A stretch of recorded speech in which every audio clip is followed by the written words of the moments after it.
paling ketat hisabannya an malihi, tentang hartanya.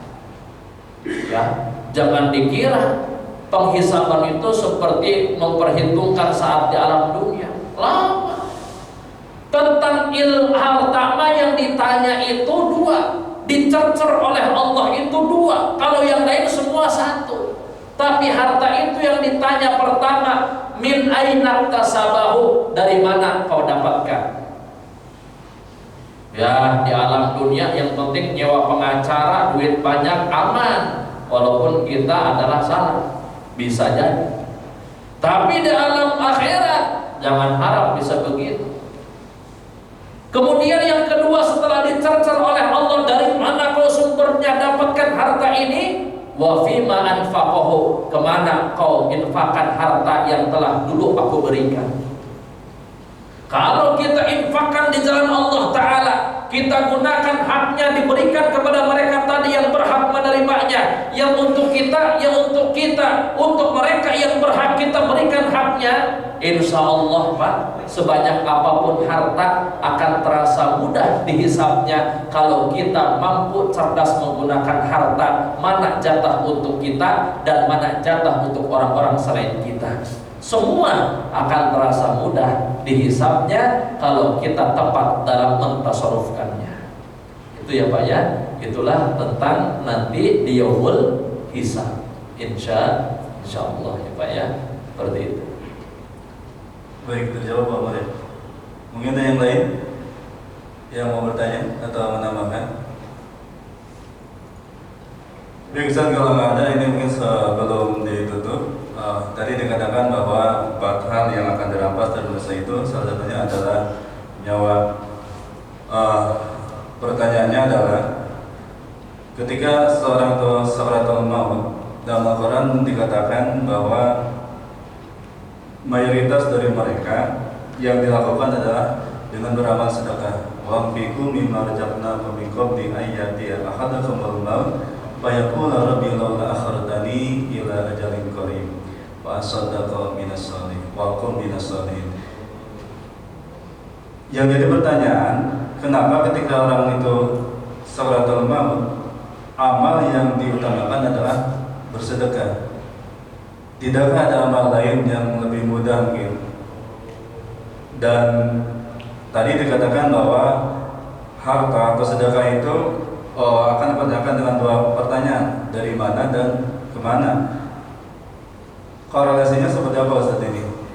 Harta dengan sedekah, ketika orang sakratul maut itu kebanyakan itu menginginkannya adalah dengan langkah bersedekah. Apakah dengan bersedekah itu istilahnya lebih mudah gitu? Mudah apanya? Lebih mudah untuk diampuni segala dosanya, atau dimudahkan dalam sakratul mautnya?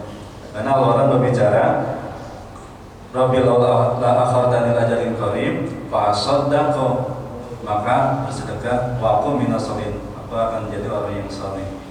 Nah, korelasinya seperti apa tadi ya? Ketika orang yang sakratul maut itu kebanyakan bersedekah dan dengan harta yang tadi, karena harta itu akan menjaga dari 2 sisi. Baik. Dari mana dan untuk apa? Baik. Apa terus? Alhamdulillah ya. Ini terkait keutamaan daripada sedekah. Kalau saya simpulkan ya, subhanallah, kalau tadi kita memperhatikan ayat Allah, wa anfiqu mimma razaqnakum, infakkanlah hai sekalian manusia, mimma, minnya itu min lil ba'di, dari sebagian, separuh aja, enggak semua, dari karunia rezeki yang telah kami berikan kepadamu, min qabli ayyatiya, sebelum datangnya ahadakumul maut, kematian kepada kalian, fayaqula, hingga akhirnya dia bakal berkata, laula akhartani, ya Allah, jikalau engkau kembali menghidupkan saya sekejap saja hidup di alam dunia, fa asaddaqo, angan-angan yang dia kemukakan adalah akan bersedekah. Ini menunjukkan ada apa dengan sedekah, sehingga para mayit dalam kuburan angan-angannya kalau kembali lagi sekejap saja ke alam dunia ingin sedekah. Subhanallah, tadi Karena sodakoh itu, ya, sodakoh itu ternyata akan menjadi nurun, menjadi cahaya pelita di dalam kuburan kita. Sodakoh itu bahkan dikatakan oleh para ulama sebagai bukti tanda keimanan kita. Kenapa? Sodakoh itu kalau kita sedikit menarik ke belakang, itu terambil dari kata sodakoh. Artinya apa? Dalam kamus bahasa Arab artinya adalah benar, jujur. Maksudnya orang yang benar keimanannya, orang yang jujur keimanannya, itu akan terefleksi dengan sodakoh atau enggak. Ketika dia itu rajin berbagi, rajin bersodakoh, ini bukti jujur keimanannya dia kepada Allah Ta'ala. Sehingga ini termasuk orang yang beruntung yang Allah katakan, wa may yuqasuha nafsihi faulaika humul muflihun. Siapa yang dijaga oleh Allah dari sifat bakhilnya, ini termasuk orang yang sangat-sangat beruntung. Tapi lain cerita, kalau seandainya dia itu, memang manusia itu banyaknya, kata Allah, wa innahu lihubbil khairi lasadid. Aman sangat ketakutan kalau hartanya berkurang. Aman sangat ketakutan apalagi sampai hartanya hilang.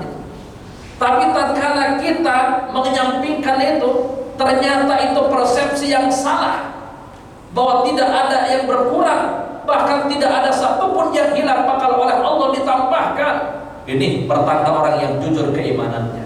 Tapi kalau dia ternyata memilih kebakhilan, kekikiran, ketakutan, berarti dia itu termasuk orang-orang yang tadi akan dipertanyakan oleh Allah.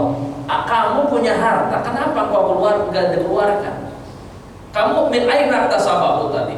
Dari mana kau dapatkan sekian puluh juta dalam sebulan? Terus wa fima anfaqahu? Kemana kau infakkan? Ternyata kita tidak infakkan. Kita lebih senang untuk disimpan untuk masa tua, dikonsumsi sendirian. Giliran ada orang yang minta-minta, maaf saya nggak punya uang, untuk dirinya maroyal apa aja bisa dibelanjain. Nah inilah di sini akhirnya hadirin pentingnya sedekah. Ternyata sedekah dalam kuburan itu, sampai mayit itu kalau kembali lagi ke alam dunia pengen sedekah, karena akan berubah menjadi sosok pahlawan. Kuburan bagi dia itu sempit menurut kita, tapi akan berasa lapang kalau kita punya amal sedekah. Kuburan begitu sangat menyeramkan, tapi akan menyenangkan lagi-lagi kalau kita punya amal sedekah. Kuburan begitu sangat gelap, tapi akan berasa terang lagi-lagi kalau kita punya amal sedekah.